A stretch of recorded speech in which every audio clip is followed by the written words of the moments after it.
And I would just like to introduce our speaker today, Ted Bowman. He is a grief and family educator. This will be the second of 4 webinars that he's been doing with us, just surrounding issues of grief, burnout, and other interpersonal issues we may be having in our lives as of current. And this will be the, like I said, the second of 4 webinars that we're putting on. The third one will be March 31st, and the fourth one is going to be April 19th. And I will hand it over to Ted here. Okay, good afternoon, everyone. Wednesday greetings, March 9th. It's wonderful to be with you again today.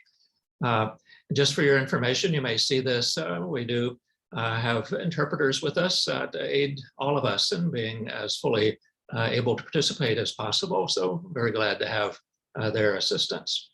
Just a word about context before I ask Evan to put up even the opening slide. We're going to be talking about elders and their narratives and using storytelling and helping work. The title could have been Children and Their Narratives, could have been Adult and Their Narratives, because we all have them. But part of what I want to emphasize today in terms of story gathering and storytelling is context. And we're meeting at a strange kind of three-legged context history. March 6th marked the 2nd anniversary of the first confirmed case of COVID-19 in Minnesota. Today, or was it yesterday, marked 2 weeks of the Russian incursion into Ukraine. And here we are having to deal with the possibility of something like a world war again. And then on the other side of something not quite so heavy, this weekend we get to change our clocks once again. And it marks in some ways the change of seasons from the winter to spring and into summer. I simply mention that as we start because as we think about stories, people often have associations with their past, with their present, and with their future. And so I want to engage us in thinking about that kind of looking back and looking forward as we share stories. So Gavin, if you'll put up the opening slide.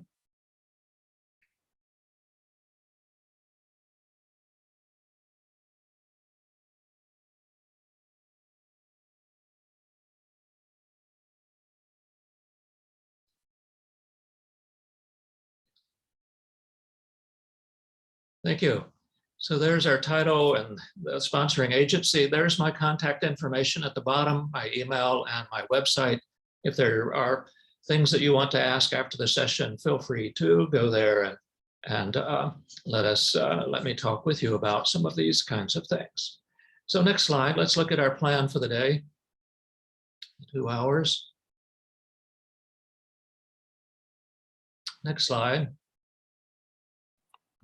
Just a second here.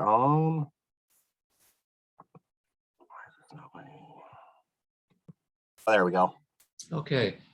Just so those of you who like an agenda or a plan, we're going to be looking at the importance of stories and narratives, especially for elders, and look at how throughout our lives, the narratives are often reauthored. The story that we told as a child gets morphed and changes as we move into young adulthood and on into our aging years.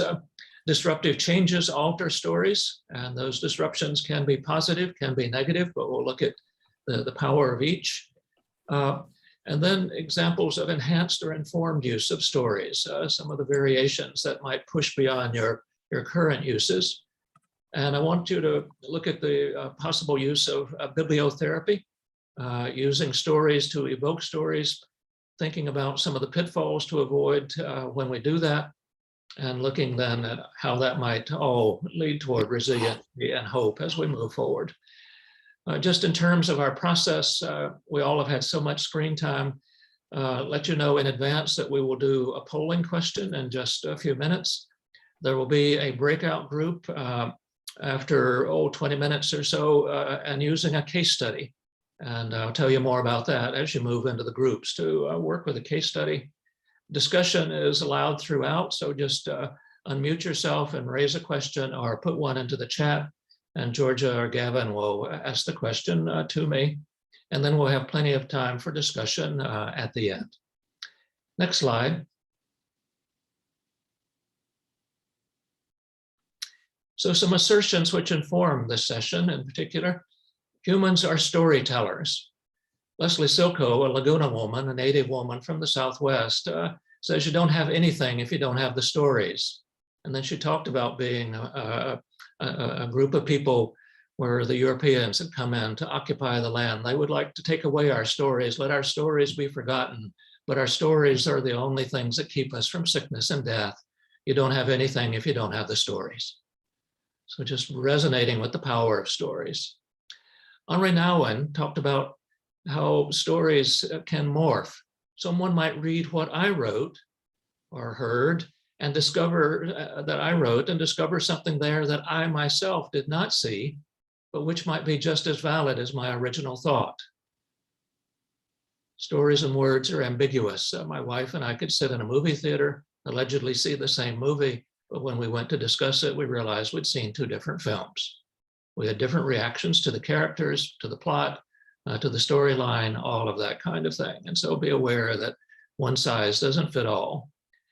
But stories then evoke stories, as I was saying, and another way that that's put is by Frederick Buechner. If I tell my story anything like right, the chances are that you'll recognize that in many ways, it's also yours because it's a human story. And so therefore it's a bit contagious. Next slide. The way that many of us have been trained in our work with fellow humans is direct methods that invite the person to tell or address their own story using questions, life review, nostalgia, other methods. That's the training of social work, of psychology, of chaplaincy, of nursing care, trying to draw out the person about what's going on with their diagnosis, with their life, with their condition. I want to emphasize, in addition to that, that there are indirect methods which involve the use of prompts, someone else's words, poetry, memoir, other sources, song lyrics, to elicit reactions, comments, or stories. And for this session, both methods will be emphasized. Let me give you an example. I do some work with a children's hospice here in Minnesota. It's located in Brooklyn Center, only one of 3 in the United States. It's a place for children, families and children where the child has a life-limiting or life-threatening condition. In July, 17 families came to the site to meet with one another in a Remembrance Day. So 17 families had had a child die. And so we had a number of activities and experiences, but in the midst of that, I gathered people around and I used an indirect method to remind them of the importance of a Remembrance Day. And it's a poem that an English colleague wrote after her child died. Say, Neil to me, and Neil is the boy's name. The time of concern is over. No longer we ask how we're doing. Never is the name of my son mentioned to me. Do not tiptoe around this greatest event in my life. Love does not die. It hurts if you bury his memory in silence. You may not want to remind me. You don't want to distress me. What he was, how little you understand, I cannot forget. I would not if I could. And I'm just sharing a few of the lines. That served as a prompt for a father in the group, and immediately he grabbed me as soon as the remembrance session of the day was over and said, can I get a copy of that? I said, oh, of course, I'd be glad to share it with you. He then wrote and sent to me a few days later his own version, in his case called Say Evan to Me, because he had already had the experience that often no one remembered his child's name because his child died too soon. So it's this use of direct and indirect methods that we want to explore as we work together today. Next slide. Katie Demeteris has talked about various narrative types.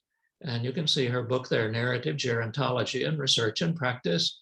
And this, I simply wanted to have you begin thinking about what are some of the ways you might use stories in your work. Are you asking for someone's autobiography, that they share their own story, or have their children, has someone else written a biography? Do some of them do a diary or a journal? Are you interviewing them in some way? What about a life history, a life review, the Robert Butler model? Are you asking them to speak into a computer and and record themselves. Narrative medicine practices that often now in hospitals and even elder care facilities, there's not only the medical record so that whoever is on staff that day has access to what's going on with the patient, but there's also a story about the person. So you meet the person and not just their medical condition. Reminiscence and life review overlap. So I want you just to begin to think about these various methods. Let's look at a couple of them in more depth. Next slide. So let's look at nostalgia, reminiscence, and life review, how they're similar and different. Reminiscence is the act or process of recalling the remote or near past in a silent, spoken, solitary, interactional, spontaneous, or structured way. It's the joke that we sometimes have about some of our elder friends of, oh, here we go again. Ted's telling that story one more time. Oh, Ted's going down memory lane. And so it's the nostalgia that we can do. And of course, this happens at any age. Children require their earlier years. Adolescents talk about when they were a boy or a girl and so on. But we have more, those of us who are a bit older, more reminiscing that we can do. Robert Butler and others began to look at a more formal, a more intense intervention in reminiscence. Life review is the process of reviewing, organizing, and evaluating the overall picture of one's life with the purpose of achieving integrity by seeing one's life as a unique story, the arc of the whole story. When my dad died, I was to be the family speaker at his funeral. And my older brother looked at me the night before and said, if you only share one part of the story, I'm going to get up tomorrow. Because he thought I might be sugarcoating Dad's story. And he wanted to be sure that there were some flaws in our dad. And so I told him that I planned to have it a bit more balanced. And so let's think about, as we have discussion in a bit, about some of these distinctions. Look at the next one, the next slide. Another kind of narrative is what we call an ethical spiritual will. Don't know if you're informed about this or not, but Barry Baines and Rachel Freed, two of our neighbors here in Minnesota, are some of the key national, even international writers about an ethical spiritual will. Ethical wills are a way to share your values, life lessons, hopes and dreams for the future, love, forgiveness with your family and community. And so you can see the bullets there at the bottom, important personal values and beliefs. You put those in writing or say them into a speaker.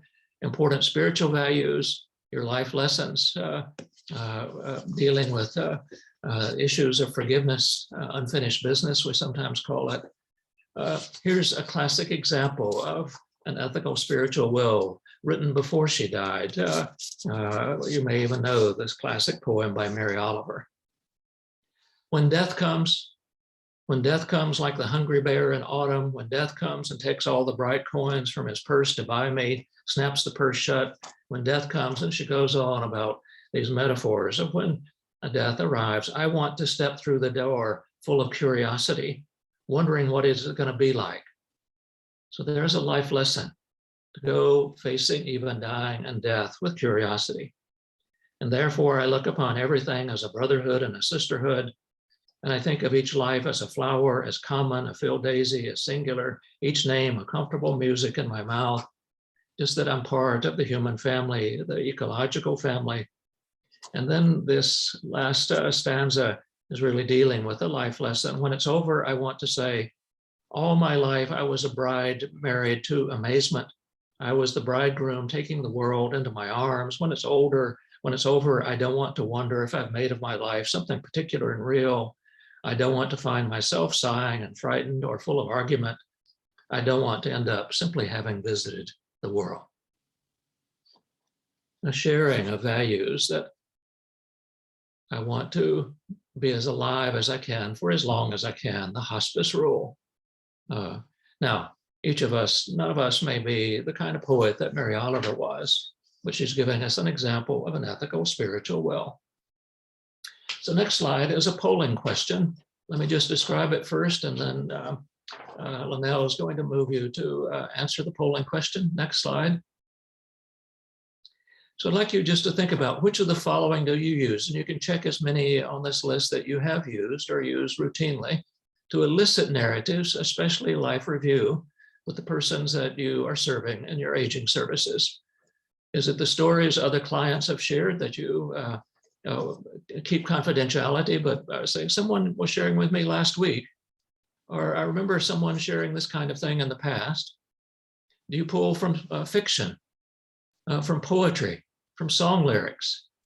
Do you share your own personal or family accounts, letting them know that this is something that you have experienced in your own life? Or do you only use open questions that invite them to open up and share? And then do you do ethical will or life review? Would you ask people to write in a session, or to write between sessions and bring some of their writing next time? Okay, Linnell, if you'll put the polling question up, and if each of you will respond using your computer, let's just see what our group is saying as we start this session. So just check off the ones that you have used before or use routinely.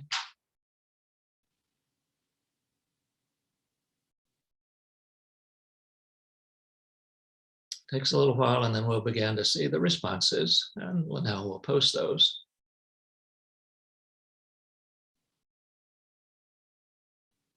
We'll just move through the list.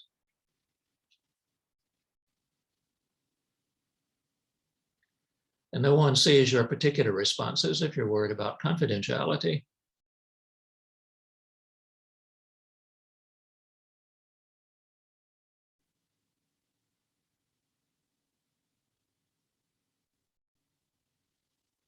Now, Linnell, are we getting people to respond?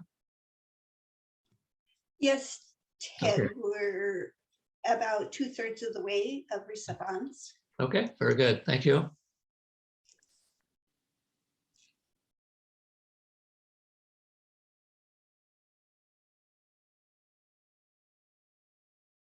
I'm curious, as you may be, about what are some of the tools we already are using that we can share with each other as the session goes on.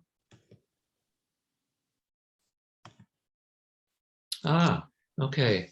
Here, look and see the dominant ones is that some of you are using your own personal and family accounts. The stories that you've heard other clients, neighbors and others use, lots of open questions. Only a few are using poetry, stories from fiction. No one's using the ethical will. We can talk about that a bit more so that you might have more comfort with it. And some of you are using writing. Okay, you can take that down if, there you go. And next slide, Gavin, thank you. So let's just go a bit further, and then we're going to move into a case study in just a bit and have you do some work in a group. Let's talk further about the kinds of narrative changes that happen in our lives. Carl Tom from Calgary, Alberta has put this, that storying and restoring happens throughout our lives. So after a loss or a disruptive change, it involves grieving the old story before creating the next, not necessarily new story. And part of the change is to listen for major components and themes and values of the old story to see how they might be reframed into the new story. So something happens in our life and our story changes. We get a sibling, and we get a new dog. We move to a different house. We change schools. The pandemic comes. The war in Ukraine begins. The seasons change. Next slide. If these are quite serious for us, they're often called threshold or thin places. And so the conversations at threshold places, I said thin places, hinge places, the borderlands, are conversations that include any information which seriously or adversely affects an individual or family's view of its own or someone else's future. The assumed worlds can be altered, and impermanence is often present because something new has happened. An obvious example is if in your middle years or your later years, you have a stroke, or episodically you began to experience what later becomes Parkinson's. You see the signs of dementia. There's a death. You move from a favorite house or apartment into another place. Those are threshold places, and our stories change as a result of those. The result of that is that we may need to reauthor our lives. Next slide. And two perspectives on this from Michael White and Tom Attic. Grief educator Tom Attic asserts that after disruptive changes, such as bereavement, doesn't have to be bereavement, Many persons describe a process of relearning their world. I can attest to Tom's wisdom because some of you know the story that in July 2020, in the midst of the pandemic, my wife of 41 years suddenly, unexpectedly died of cardiac arrest. Now for 19 months, I've been relearning my world. What's it like to live after you've lived 41 years with someone, and with years before that with my parents, with siblings, with others, to now be a single man, a widower. It's a strange kind of world that I'm still adjusting to. Narrative therapist Michael White links some of the literary resources. This is when we'll come to the use of that in the writing. He saw the parallels between literary stories and those he saw in therapy. And then he says effective therapy, whether you think of yourself as a therapist or simply as a colleague, he asserted it's about engaging people in the reauthoring of the compelling plights of their lives. Who are you now? How would you begin to introduce yourself to me? Next slide. I've shared this with some of you before. It's wisdom from the 13th century, the wonderful poem by Rumi, a Middle Eastern poet. And he uses the metaphor of this being human as a guest house, and every morning there's a new arrival, a joy, a depression, a meanness. Some momentary awareness comes as an unexpected visitor. Things happen. And I've begun naming some of those things that have happened to us collectively. As I said earlier, the pandemic, the war in Ukraine, the change of our calendars this coming Saturday and Sunday night, we move toward another time period. And then the strange phrase, welcome and entertain them all. That's part of the reason for the session today. Not welcome in the sense of spin or rose-colored glasses. Some things are quite tragic, but rather, how do I marshal my resources? How do I ask for help? How do I hold myself and begin to bring my better self to address whatever the changes are? Next slide. A more common definition is that change is a time when predictability breaks down. Our predictable ways of thinking and doing things are interrupted by change, and so it results in uncertainty. So that's what Michael White was discovering. That's what Tom Maddock was talking about. That's what Rumi is addressing as well. And it's particular for those of us who work with people who are called seniors, elders, aging persons. Next slide. Because simply the numbers add up, and grief in later life can, if not careful, become the dominant narrative. Because there's the rapidity of losses, of health, of body strength, of mobility, of memory. The finality of losses. My parents, their social event of the week, of the month, was to attend another funeral. Because if you're one of the older old, you're going to bury many of your friends, their colleagues, your family, and so on. And some of the things about our own strength, our own character, are not reversible. We are stuck with some things forever. The ever-present character of loss. Again, one of the nostalgic stories is that when a group of elders gather at the coffee shop, their first source of conversation is, how is your health? Bring me up to date on and your body, and so on. And so the result is what we call cumulative losses. And for many people, this can result in loss overload. And I want us to pay attention to loss overload, where some people may have experienced too many of these losses. So just trying to help you to look at ways in which our stories begin to get altered. Next slide. Some of the stories that we have are so important and so have become so much a part of our routine. Colin Murray Park talks about it. From the moment of our birth, we build inside ourselves a model of the world, a set of assumptions, and we build our days based on those assumptions, plan our behavior accordingly. And then the underlining, anything which challenges this model can incapacitate us. We're people who like a routine, like clarity, like a plan. And when things don't go well, we get thrown off our game. Here are 3 stories of changes in assumptive worlds. Look at the next slide with me. The first there at the top is from Joan Didion's book, The Year of Magical Thinking. She and her husband in New York had come home after their day and doing their work around New York City, and they were having some snacks or drinks at the end of the day, and she suddenly became aware that the other side of the room was quiet, and she began writing her book. Life changes fast. Life changes in an instant. You sit down to dinner, and life as you know it ends. Another example, before death, Cornelius Eady is interacting with his father who is dying, but in this case, the father's voice. He will glare at his son's persistence with the anger that the sick have for what a healthy body cannot know. He will force you to smell the blossoming of his terrible resolve. He would rather die. Would you just let me die? Would you just let me die? And we often want to keep people alive much longer. And then Madeline Engel dealing with dementia. I know this is a classic symptom of dementia, this turning against the persons that you love most. This knowledge is secure above my eyebrows, but very shaky below. I want my mother to be my mother, and she's not anymore, not ever again. So it's that change of the story.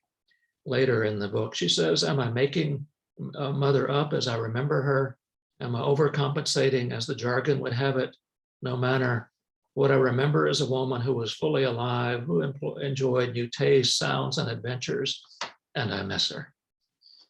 And so our stories began to be altered. So I hope this has caused you to begin to think about some of these matters. Next slide. I'm going to move you into a group in just a moment, and stay with me before I tell Linnell to put you in the group. But I'm going to show you a case study. I'm going to read it for you in just a moment with another slide. And I want you in the groups to discuss the case study. It's of a man living with Parkinson's. And would you use this case study in your work? And if so, for what purpose? So look at the case study and talk with each other. Would you use something like this in your work? And how would you use it? For what purpose? Another variation, and you can go in either direction, or your group can decide something else. Hope you choose one of these two. If Joel was a patient, a client, a neighbor, someone that you routinely see, and shared the story, this was verbally, didn't necessarily hand it to you in writing, how would you respond? What might you say or ask of Joel? And you can even talk as if you were talking to Joel. So those are going to be the two things I want you to do in the small groups. It's going to be about 5 of you, 4 to 5 of you in each of the groups. Next slide, let's just show the people the case study. Parkinson's when, this is from Joel Haveman. Parkinson's wins if it makes me focus on the long term and give up. My strategy is to concentrate on the short term and keep going. Parkinson's has given me new respect for the human mind, how I can adjust, how can I begin to live with something that's strange. I've come to admire the brain's infinite complexity, to respect all that it can do and to forgive it for what it cannot. He's not the person that he is. He can't do some of the things he was. He's going to do some things differently. And it has infused in me a deep appreciation of my family, my friends and family, of my parents, for the values they left me, for my wonderful family. Parkinson's, do your worst. You can take lots from me. You can't rob me of some of my strengths, some of my assets. So there's the case study. Look at it again for just a moment. Familiarize yourself with just some of the flow of it. And then Linnell, when you're ready, if you begin, we've got 26 people, I believe. You will put people maybe in 5 groups. 5 and 6. And so put people into the groups. And I'll leave you there for 15 minutes. And then we'll come back.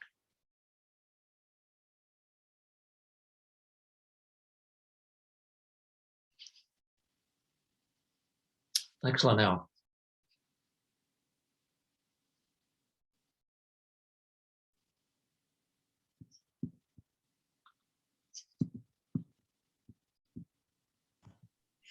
They are all in groups. Thank you. And I have it for 15 minutes, is Yes. what you said? Yes. Okay.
Ted, do you want to stop your video during this 15 minutes? I know what's happening is it's recording this main screen. Oh, okay. All right. And I mean, I Yes, can that's a good idea. probably edit it out, but Okay. it will be simpler if we close screen. There you go. Thank you. Thanks for catching that.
They should be returning in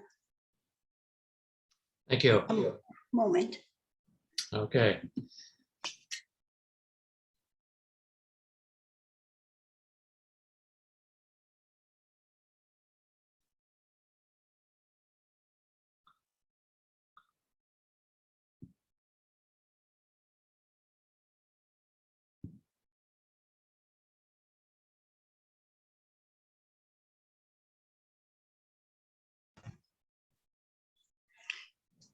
I guess it'll be 45 seconds. Okay.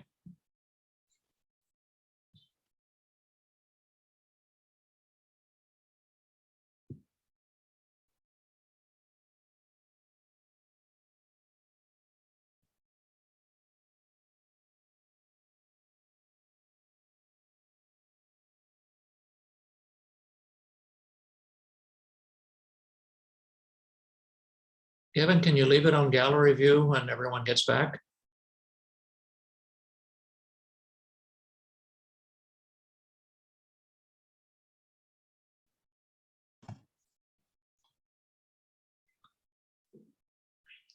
I will remove your spotlight.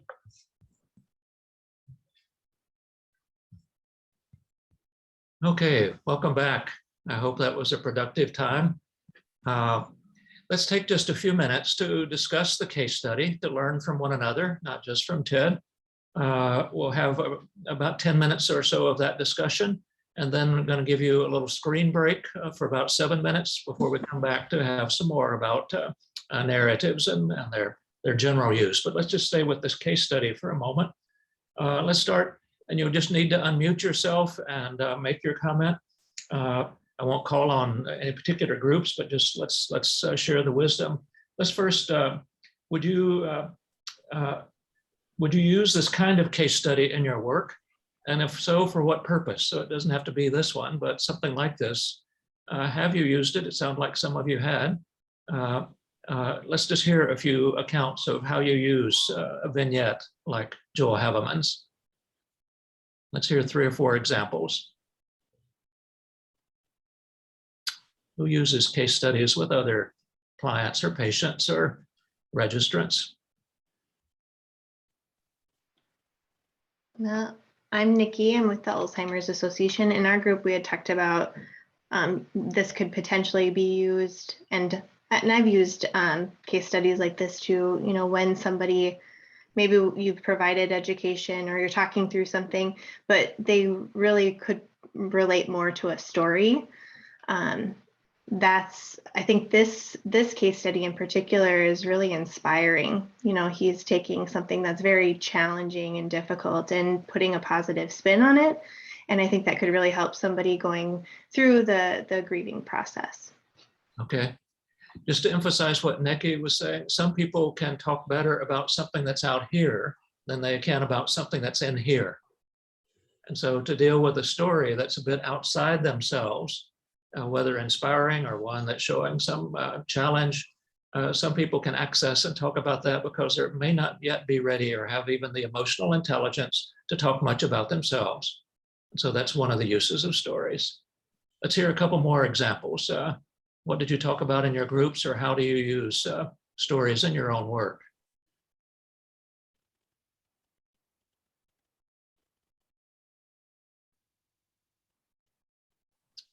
Be assertive. I want to hear your wisdom. Well, I'll speak up for our group. Oh, Gloria, you unmuted. Go ahead, Gloria. Well, I was just going to say I'm actually recently retired, but and I worked for the senior linkage line, and we gave presentations on Medicare. And I know this isn't quite what you're talking about, like, you know, one-on-one with clients, but I always did those presentations with stories, you know, showing the practical application instead of just this by rote and reading off the PowerPoint, you know. So I'd always bring an example in, and people really responded well to that. So, you know, just kind of mini stories. Yeah, that's a wonderful example. And yes, spoken stories, that's probably the way that lots of you would be interacting with some of your clients or patients or participants or registrants, neighbors, in community settings. And so to share examples of ways people have gone through the Medicare practice or something else would be beneficial. Thank you. Georgia, were you about to share something, or did you call on Yeah, I something was in else? Gloria's group. But I think one thing that struck me in our group was just about like, and it's kind of not really related to the vignette, but like people need a safe space, and it takes trust for people to want to share their stories, and that oftentimes, well, both Gloria and everyone, Gloria, Esther, and Deb, all are working on storytelling projects, and how like much people need that safe space and how much people want that safe space once you kind of open it up, whether it's in a group or a one-on-one setting, to be able to tell their story as a way to process trauma, stress, Right. really anything. Right. And that safe spaces you're indicating, and I was trying to show, it's hard to show with the Zoom, is it's easier to talk about something that's out here, a case study, a song lyric, a story, than it is necessarily to talk about something inside of my thoughts, my feelings, my scares, my anxiety. And so that's the power of these kinds of stories. Let's shift to the second question I ask you to think about, and different ones of you again, if you unmute. If Joel was a member of your support group, or you were meeting him in hospital, or you were doing home visiting, or you were at a senior center, or I don't know all the places where you might be. If Joel was a patient, a client, and shared this story verbally, talked about, boy, I've learned a lot. This has been a hard lesson. There's a lot of things I can't do, but there are some things that I can do. And it's really given me an appreciation for what's important. And he goes on with his story. How would you respond? And so let's pretend that I'm Joel. Or maybe let's not even use the name. I'm Ted, and pretend I'm that character. What might you say to me? What might you say to someone like Joel if you were working with them directly? Let's hear just a couple of examples of where might you open a door for Joel to share more of the story. We just talked about how powerful his story is and inspiring, and try to get him to tell us more, and how others could really benefit from his story. Okay, but rather than just tell more, is there anything specific that you would draw on out of this very brief little case study that I gave about what he learned about his parents, about his family?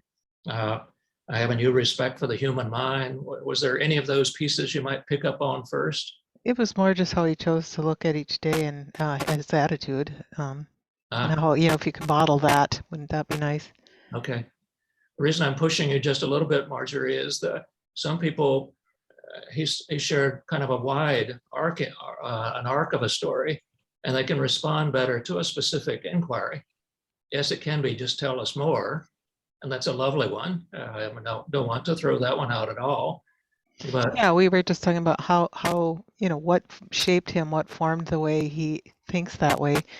What was it in his past that he might be able to share that okay, made him so resilient. Right. Okay. Were there other examples? Were there mentors? Were there people you looked up to who lived with something that was hard? Yeah. So we gather those secondhand stories from him. Okay, let's get another example from how you might talk with Joel.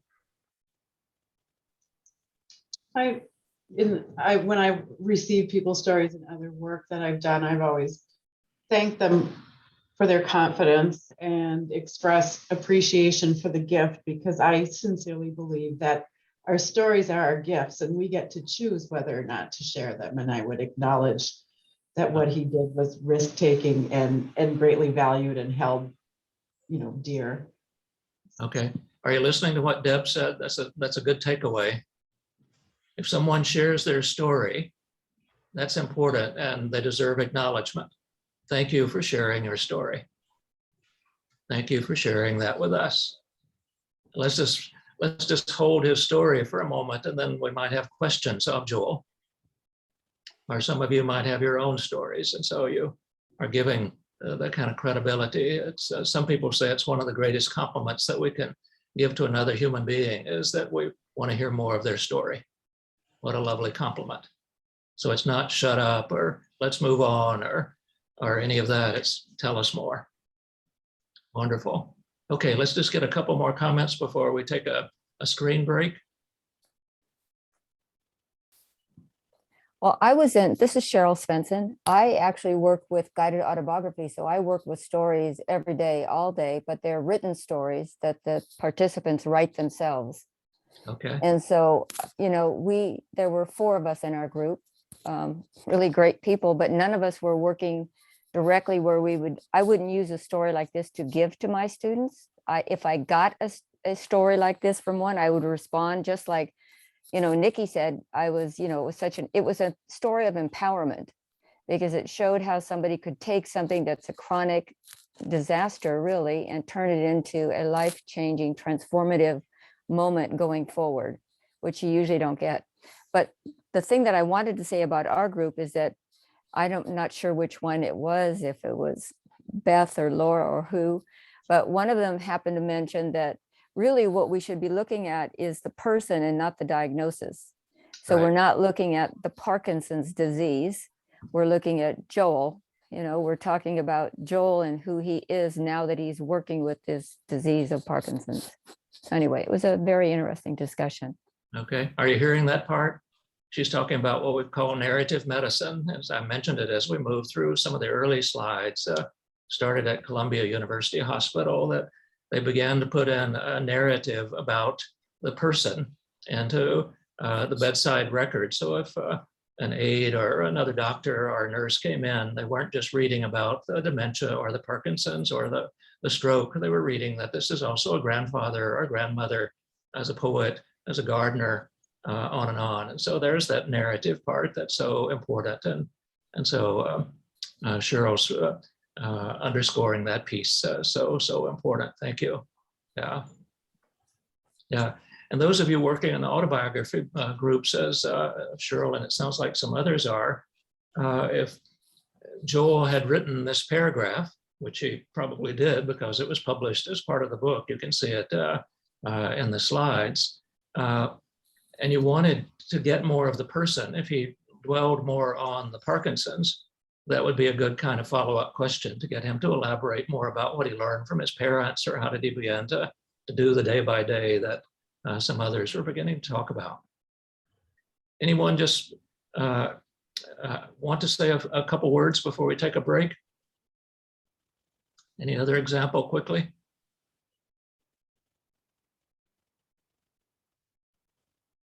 Okay, I've got 2:58 on my computer. Let's take a 7-minute break, which means we come back at 5 after 3. So stretch your legs, move away from the screen, get yourself a beverage or whatever, and then let's gather back at 5 after 3.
welcome back. And Gavin, if you'll go back to the slides, if we begin to share those again, we can pick up where you were.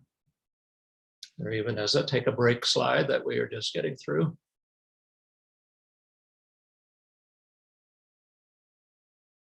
Okay, next slide. After you get it set up.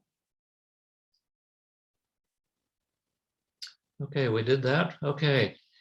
Just to let you know, in terms of your own body care, I've got probably 20 minutes, 25 more minutes of some slides and stories, and then lots of time for us to discuss this topic of the day, because there's lots of wisdom in the room. So some things that can also alter the stories, this builds on some of the things that we did before we took the break, are what I call shattered dreams. And some of you heard me share the story that I was taught this years ago by people like the persons that you're working with in northern Minnesota. They were was doing support groups around conspicuous losses, Parkinson's, a caregiver, parents of a child with diabetes, a new parents group, on and on, all the various things. And people we would ask them to introduce themselves in relationship to the purpose of the group, but they began to add other stories. It wasn't just about Parkinson's or about dementia or about diabetes. They said, Ted, this wasn't supposed to happen. Didn't think this would happen to our family. This is not fair. You may have heard me share the story that I finally began to understand what they were saying, because someone spoke up and said, it sounds to me like you had some pictures of your life, pictures of the way your life was supposed to be, and life hasn't turned out to match the pictures. It sounds like you had some dreams, and those dreams have been shattered. Those dreams have been lost. And so a lot of my work and writing has been around these experiences that our lives have not turned out the way that we thought they would. Next slide. So some particular examples of shattered dreams in elders. One is even the dream of retirement. Again, I may have shared the story with some of you. A woman asked me bluntly one day, what should I do with the cabin? And I thought she was in the wrong room, that she was looking for a real estate agent, or she was trying to buy property. And she said, no, my husband and I have been talking for 20 years about buying a cabin up north. Ted, 2 years ago, we bought a cabin. Last year, Ted, he died. What should I do with the cabin? And so it's that interruption of the future story. Or you're making adjustments to the house or apartment and the way it should be, because you may have to move into assisted living, or you need additional care, or you need to move all on one floor instead of using stairs. The dream of time for self. Do your adult children begin to take over, begin to do things for you that you still want to do yourself and be seen as competent? Or is that the family relationships begin to not be as solid as they once were, because the cheerleader, the organizer, the one who brought people together is no longer around or doesn't do it as well? Do you have enough money? The American dream of Social Security, the dream that plans would be sufficient. All of these are ways in which people may experience a shattered dream. And so how do we begin to get at that? Next slide.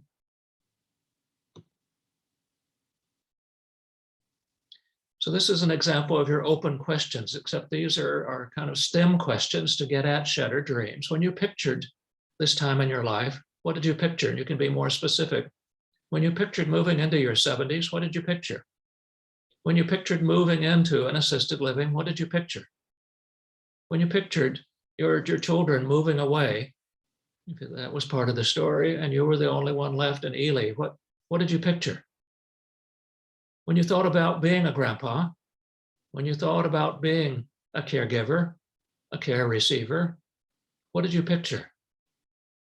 How is what you pictured about aging from afar similar or different from the way it is? If and when you thought about losses in your family, how did you think it would be? How would it happen? Again, I've shared the story of a woman I met in Rochester, Minnesota, who was blunt. She was mad at her husband because they had talked about their plans for dying, and she told him in no uncertain terms that she was to die first. And he died 2 years ago. And so she was having trouble because She knew he could survive without her. She wasn't sure that she wanted to go on. Tell me about the plans that you and another person had. So those are the open questions that many of you use in a dominant way in your work. And so that's part of that process. What's important, and it was mentioned by a couple of you, is the next slide. That narrative medicine, whole person care, what we call palliative care, are tools that include narratives in medical records, conversations with patients about aspects not directly related to a medical or mental health condition, but related to their stories, or how they're adjusting their stories given the diagnosis that they may have. And Rita Sharon is one of the key writers if you're wanting to know more about narrative medicine. And even that, as an older book, is still very current in lots of ways. So let's talk a little bit about bibliotherapy, the use of these other people's stories. Next slide. What do we mean? So bibliotherapy, also referred to as poetry therapy, therapeutic storytelling, writing, is one of the creative arts modalities. And the symbol on the right is the symbol for NACADA, the National Coalition for Creative Arts Therapies, and its association. So it has to do with art therapy, dance therapy, music, all of those. And so bibliotherapy is simply one of those that involves storytelling or the reading or the writing for the purpose of healing. Since stories evoke stories, the use of stories in work with aging persons is for the purpose of prompting responses about aging or about grieving or about the various changes in their lives. So that's the definition. So what's key in terms of how to use it? Next slide. So the effectiveness of bibliotherapy, whatever you want to call it, depends on your ability to choose material that speaks to the individual participant's need or the group's, to make accurate empathic interpretations of the participants' responses, what are they sharing, and through literature and dialogue, the choice of the resources that you draw on, to draw out deeper self-awareness or validation, that acknowledgement. So in short, a good bibliotherapist is a skilled listener. You don't impose your preferred stories on someone else, but rather you use your choices because you've been listening as a catalyst for recognition, for examination, for juxtaposition, for application to self, to help people to begin to dive a little more deeply and not just stay at a casual, superficial level, but begin to explore their ever-changing story. Next slide. And so there are lots of theories that explain symptoms, diagnoses, medicines, protocols. But Edward Reinerson said it's the calming alliance and the mutual retelling and revising of the personal, family, and community stories that are at the heart of the work if we're going to do this kind of narrative work. An example, I hope you can smile, the next slide. From Billy Collins, No Time. In a rush this weekday morning, I tapped the horn as I speed past the cemetery where my parents are buried side by side under a smooth slab of granite. Then, all day long, I think of him rising up to give me that look of knowing disapproval, while my mother calmly tells him to lie back down. How's that for a story from the past? Most of us can smile at this one, the way that our parents differed or were similar. But Billy Collins is also talking about that he's still informed by those stories, even though his parents have been dead for a number of years. So that's what we mean by, we might use this as a prompt. We might use this to engage someone in their own storytelling. A colleague and I put together a book of poems by Minnesota poets, over 140 of them. Next slide. Over 100 Minnesota poets, 140 poems. It's called The Wind Blows, The Ice Breaks. And a lot of metaphors. Lots of people use metaphors rather than straightforward language to describe their disruptive changes. Susan Williams at the front of the book says, grief never leaves, only changes. It waits outside doors, keeps a place at the table. It's the empty chair. It's the presence, it's the ghost, it's the story that's part of the household because this is where they lived and so on. It's that kind of thing that is so prominent for lots of people. Here's Robin Smith's longer version of that. As I stood for the last time in that room, the key in my hand, I held my ground and listened to the quiet that was like a sound, and saw the long sun on the floorboards. She's closing the apartment of her grandparents. I would be going soon, but first I stood hearing the years turned in that place where fullness echoed, the familiar smells, tranquil life. She's having flashbacks and memories of those earlier times. Richard Solly, this blunt one in terms of a change, a very abrupt change. One morning cereal, the next day cancer. Evidently, he went to get an assessment or a diagnosis or meet with an oncologist, and it had his assumed world, his routine world, and all of a sudden his life was turned upside down. Hyde Erdrich, a similar disaster sucks all the air from the room, swing shut doors in our brains' corridors. I don't even want to think about that. This is too hard. And it's just that. And then the grieving, Wang Ping, all I have is a broken voice, a heart immense with sorrow. And it's these metaphors that people can, they may not have them themselves. They may even think it's only for the posh, for the sophisticated, but lots of people use metaphors, the roller coaster of grief. I just felt a weight on my shoulder blades. It's the dark night. This goes on and on. It's not enough. And so we need to notice metaphors. Next slide. So whether you use the prompts or you're listening to a person, notice their metaphors. I just can't do this. That's metaphorical. You don't know what they're saying. It's ambiguous. What is it that you can't do? This is beyond my skill set. I wish this hadn't happened. Those are metaphors, and so you want to explore those. So invite the person to explore. If I were seeing it the way you see it, what would I see? Practice your own curiosity. I just fell into a hole. Tell me more about the hole. What does it look like? Have you been in that hole before? Is it a congenial place or an off-putting place? Can you get out of the hole? Describe feelings associated with the metaphor. As you describe that, I felt myself just get tight in my shoulder blades. I wonder, what are your feelings about what you just described? And then on, invite transformation. How can it begin to be altered in some way? And so it's these kinds of ways that we follow their language set, not imposing our own language set. Next slide. So I mentioned earlier some potential misuses of bibliotherapy. One is the overuse of your own favorite readings instead of listening to the grieving persons and making selections accordingly.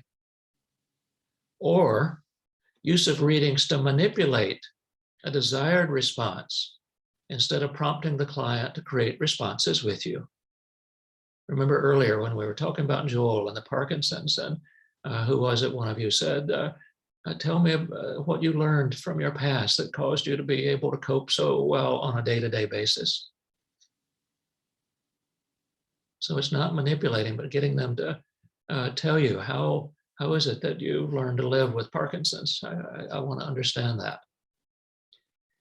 Also, another potential misuse is naivete about culture, language, developmental maturity.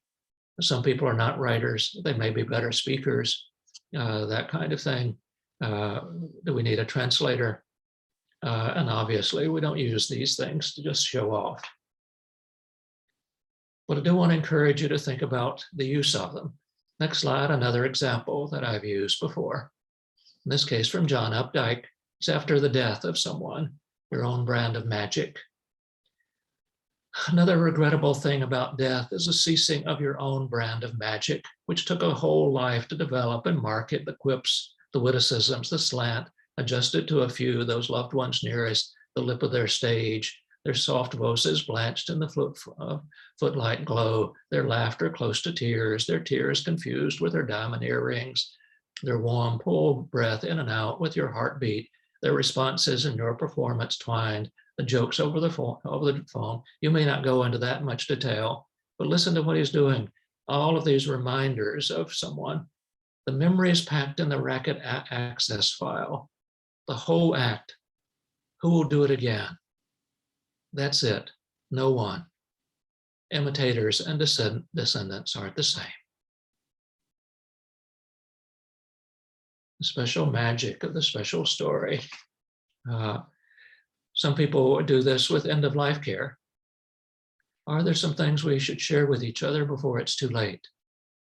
So it begins to move toward the ethical, spiritual will, or what do you want me to remember most about you? Or here's what I remember. What else should I remember? And having those kinds of conversations to draw out someone around their own story, their own account. Next slide, just a few more.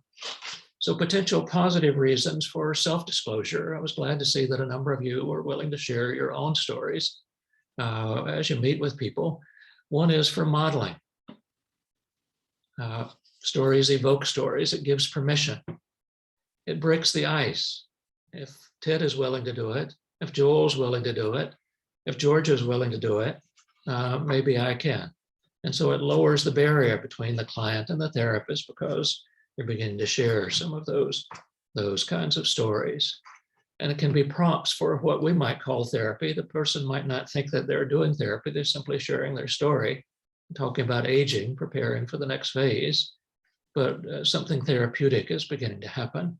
And so it's in their growth.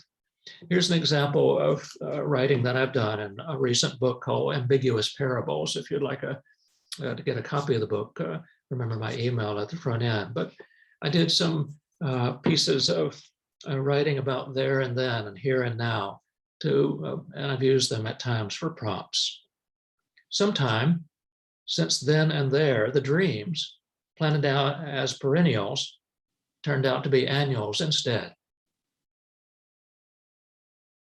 Sometime between there and then and here and now, the rules changed, male expectations evolved, the man I am faced a crossroads. I could not be like my dad, I could not be like my grandfather because of the women's movement, because of the women in my life, because of my own values. And so sometime between then and there and here and now, the rules changed, male expectations evolved, the man I am faced a crossroads. So it's using some of our own stories to evoke someone else's responses. And again, the familiar example, next slide, that many of you spoke of open questions. Introduce me to your mom, to your dad. I didn't know her well. To your life there in that part of Iowa. Or if someone is sharing losses, if your tears could talk right now, what would they be saying? Are they tears of joy? Are they tears of sadness? Is there a particular part of sadness? And then an obvious one, how can I be helpful right now? And be specific. I bet you've got a menu of things, ways I can be helpful. Let me know. Every person grieves in their own ways. How have you grieved other losses? Now, this is similar to the distancing we were talking about earlier. They may not be ready to talk about the recent diagnosis or the death that occurred a month ago, but how have they grieved other losses? A move, a change of school, being let go, being made redundant, a divorce. How have they grieved those other losses? When you knew your spouse was so ill, what did you foresee as time passed? So those are the kind of open questions that we might use to get at some of these matters. I hope I'm again prompting you to think about your own tools, and we've just got 3 or 4 more slides and lots of time for discussion in just a few minutes. So next slide. So if we do these things, we begin to help people with resiliency and hope. Reasonable hope is relational. Bob Benning at the School of Public Health at the University of Minnesota says that those who get through a rough patch, those who get through a rough period in their lives, those who deal with adversity well, and aging can be adversity at times, do better if they have at least one person in their corner who shares hope with them, shares stories. Well, sometimes the stories are indirect and can come from song lyrics and from other things. Reasonable hope is a practice and a goal. Get the second one and the fourth one, that we don't just leave it to chance, but began to help people to put this into writing, began to prepare, to do a practice, to set goals, pathways to them, so that they can begin to make what they want to do. It's what we would call an advanced directive in some ways, to let people live as fully as they can for as long as they can. What is it they want to do before it's too late? Those are all things we put into goals and practices. Writing a will, even a spiritual will, who gets the various items in the household, but also how do we want to be remembered? Look at the one in the middle. Reasonable hope maintains the future is open, uncertain, and influenceable. The little case study that we shared in the middle of the session, some of you were commenting that it was an inspirational kind of account. And so you want to use it with some discretion, not too quickly, but to help someone to see, here's someone living with Parkinson's and it's taken lots from him. But look, he's still living quite fully, and he's not going to let Parkinson's take that away. And then there at the bottom, reasonable hope accommodates doubt, contradictions, and despair. So it can come through these firsthand accounts as well as what we might call some secondhand accounts. Next slide. Here are 3 prompts of examples of hope prompts. Nell Noddings talks about the intersection of joy and grief. It does not seem to be the case that joy and grief can occur simultaneously, but they can occur alternately. It may happen that even in the deepest grief, I may still see and feel joy at my fingertips, that we can laugh and cry adjacent to one another. So someone who is a bit stuck in their grieving or in their despair about the aging, about the pandemic, we may need to use something like the Nell Noddings to say, want to honor, this is hard, this is overwhelming. We all are languishing in lots of ways, but that doesn't mean that you can't have moments of joy. Or Wendell Berry there in the middle. When despair for the world grows inside me, I go into the peace of wild things who do not tax their lives with forethought of grief or loss. I come into the peace of still water. It goes out into Mother Nature. So where are some of the places? What are some of the pieces of music? What is it that lifts your spirit when despair is quite present to you? What is it that elicits and sparks the hope and so on? And then one that's a bit more blunt, but also provocative, Anais Nin. And the day came when the risk to remain tight in a bud was more painful than the risk it took to blossom. So if I can do both, if I can oscillate between joy and grief, how do I begin to activate that and do it well? And so one last poem, next slide. One I have used often. I find it quite inspiring, but it also shows that we need to share our hope. I have only one small grain of hope. I need more. I'm guessing that describes some of you during the pandemic, given the news of the last 2 weeks from Ukraine. Oh, I have only one small grain of hope. I need more. But I break off a fragment of my hope to send you. Please take this grain of hope so mine won't shrink. Please share your fragment so that yours will grow. Only so by division will hope increase. Let me give you an example I've heard all across Minnesota about people like you. And these are clients, these are citizens, these are registrants, these are people in support groups. And they have told me loud and clear, my worker believed in me before I believed in me. That hope is contagious. So there we are. Okay, next slide. We're going to move some discussion. I see it as 3:30. I'm going to have us discuss for about 15, 20 minutes. And then I want you to move in one small group for the last 10 minutes, and you'll depart from the group because I want you to share with each other any take-homes from today. Because what we know about these workshops, unless we begin to make a plan for using it, it often gets lost as we begin to drive home, we get on with the rest of our day. So about 20 minutes for discussion and then about 10 minutes in a small group, and Linnell will help us with that at the time. But Gavin, if you'll move people away from the slides so that we can see each other again, and let's have 20 minutes of open discussion if you want to move to gallery view so we can see one another.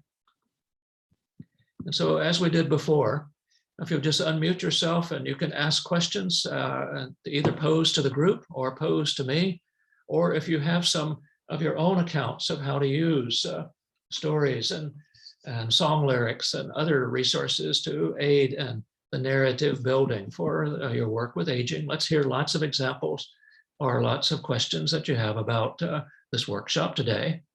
So let's make use of the time. Who's going to be first with a question or sharing of a resource?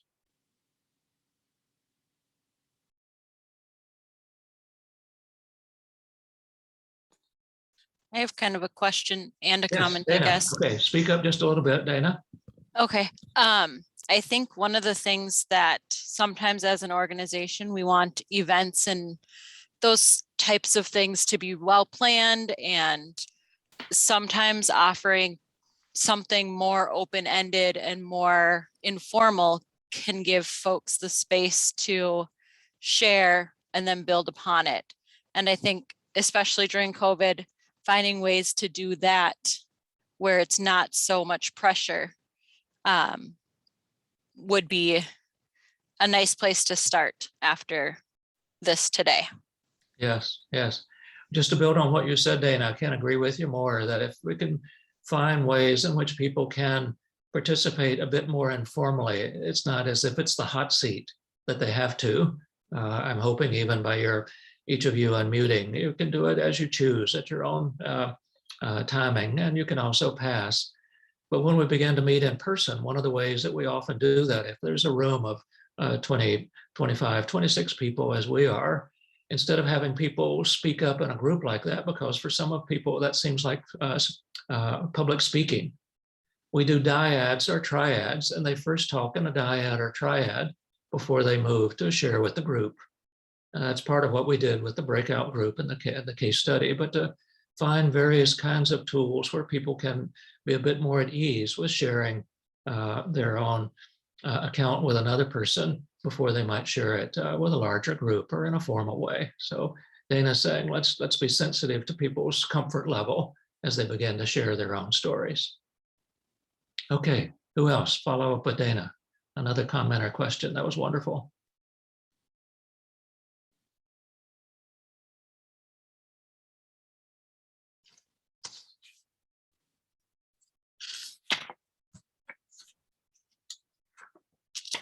You have a question or a comment?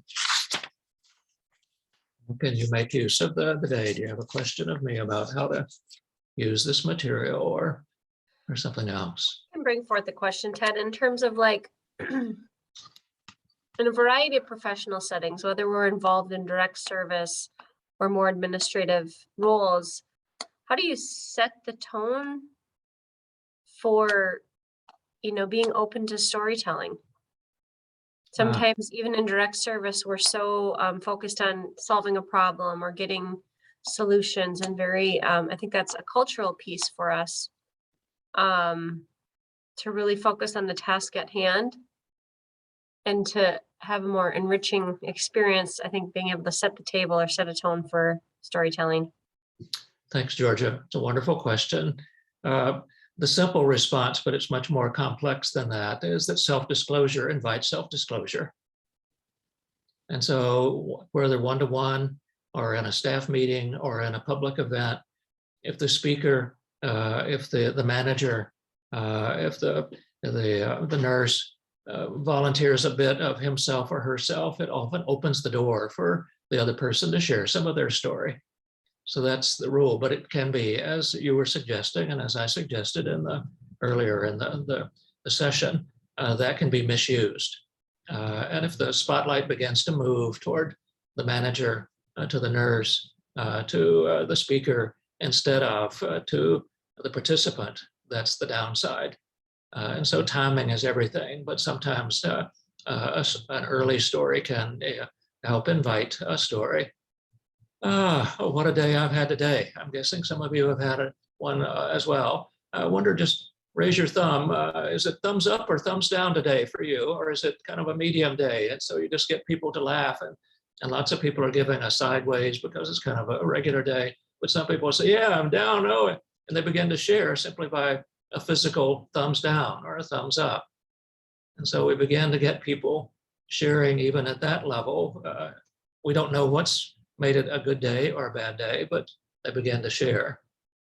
And then I think as, I forget who again, in terms of the names, that using some these the indirect stories, from another place, people can talk about it out here without necessarily having to share their own story, and yet we often will hear some of their story. So it's flashbacks and memories that we use. I wonder, since the group is not jumping in too quickly, here's an example. I wonder if you would use this story to help people to talk about some of the memories of their past. The other day, I went into Marshall Field's department store to pick up a wedding gift. As I entered on the State Street side, I passed the counter where they display the cosmetics and perfumes. Clerks are always squirting that stuff at you. Suddenly, I had the whiff of something I had not encountered for 50 years. A certain girl named Eleanor had worn that scent when we borrowed her brother's big brown Buick and went off for a hamburger in Plymouth, Ohio. Eleanor is now somewhere in Texas. Her brother is gone. I'm sure the Buick is gone, and I'm damn near gone. But after 50 years, that scent took me right back to the big brown Buick and Eleanor and all the rest, which was considerable. Now that's a fun story, I hope, that we have these flashbacks or memories that we associate with food, with smell, with taste, with some sound, and we began to share a story. Now that's not necessarily going deep, but that's also giving people a chance to share stories that they can laugh at first, but then maybe later we talk about and go to something that would take them to a deeper place in terms of aging and some of the challenges of aging. So there's just a couple of examples, Georgia, of ways that would begin to get people to open up. Okay, who else has a question or your own example of how you work with people? I have another question. Okay, Dana, go for it. What about use of like props, pictures, or yes, how does that fit? Well, that's the reason I put up the one about NACADA, the Coalition of Creative Arts Therapies. Yes, some people, a picture's worth 1,000 words. And so, yes, or a song lyric, because it adds the musical piece and the associations. One I thought about putting into today was the famous Harry Chapin song, All My Life's a Circle. Sunrise and sundown, moon rolls through the nighttime till the daybreak comes around. All my life's a circle. And we can begin to hear the music along with. So it's the use of music, it's the use of prompts that are visual. Here's a mundane example of that, Dana. A man of my that I worked with at the Wilder Foundation, in this case, he was working with adolescents, knew that if he met with adolescents in his office, he always had the power chair because he was the clinician, he was the psychologist. And so he walked outside with adolescents and got them, as they walked outside, it sort of leveled the playing field, and he heard things outside from adolescents that he never would have heard in his office. That's an example of having visuals or changing the atmosphere of where it's kind of what Georgia was saying earlier about the formal setting over against the informal setting. And people can open up a bit when we move it to the informal. I think it's particularly interesting if anyone in here works with people with dementia. I know there's somebody on here from the Alzheimer's Association, but it was a few years ago and we created memory kits to be distributed at the Duluth Public Library. And essentially the kits were tools that would help elicit stories.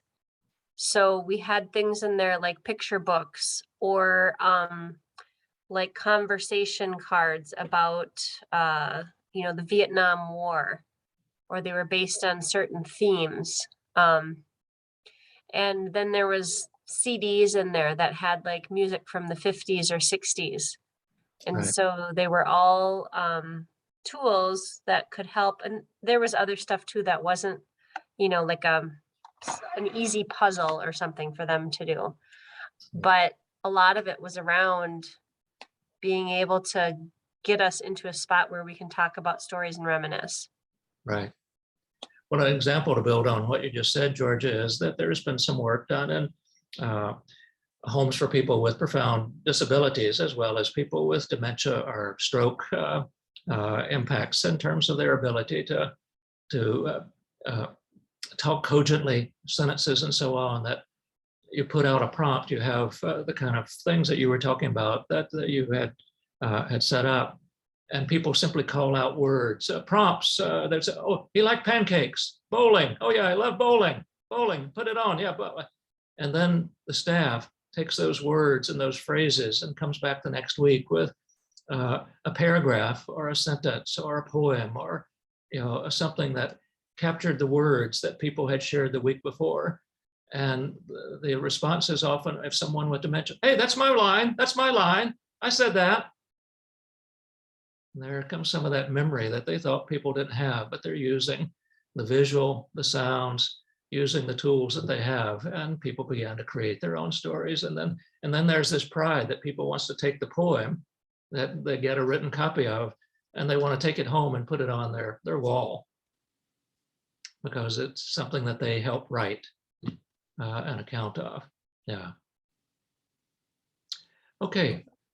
Other question or comment before I put you into a group to see what take-home messages you might have from today?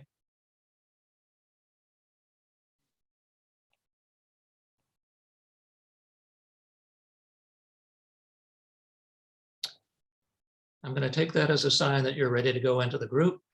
So Linnell, this is a bit earlier than we had said, but if you put people back into the groups they were in, now it may be a little awkward because there are 21 instead of 26 people here now, but if people can simply try to adjust.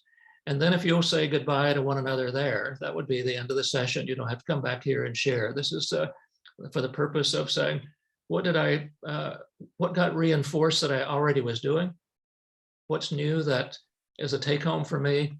How am I going to vary the work that I do? Is there some inspiration of something I want to try next week? Any of those kinds of things, if you would share those, that's the benefit of this, so that we don't just listen to TED Talk and see the PowerPoint, but yeah, we try to see if we can take some of it home. So Linnell, if you'll put people into groups, I'm going to say goodbye. Thank you for your work. Thank you, Ted. And I hope to see you at one of the later sessions. Contact information back into the chat. Yes, I can. Mine, you mean? Mm-hmm. Yes, okay, please. I'll just say it quickly, and then it's also on the first slide, and you can get the slides from Georgia. But my email is tedbowman71@gmail.com. Okay, tedbowman71@gmail.com. Okay, thanks for your input today. Hope to see you later at another session. Thank you.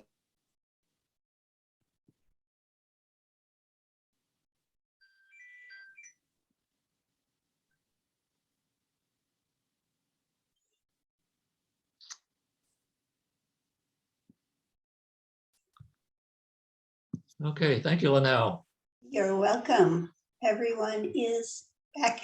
I did move one person just because one group had gotten so small due to some people leaving. Okay.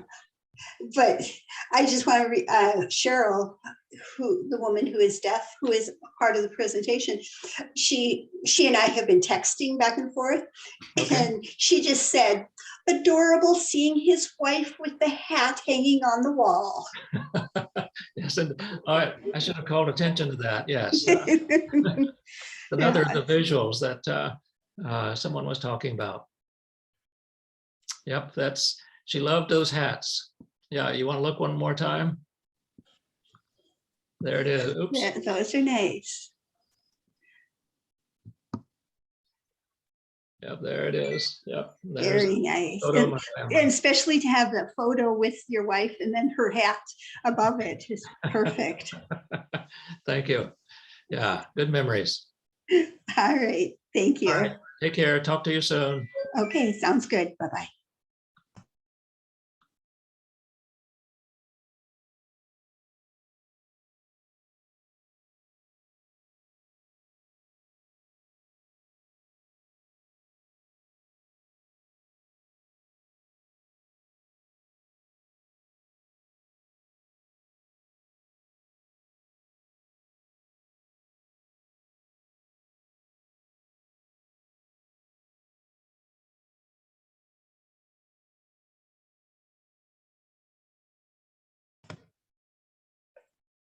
Thank you very much.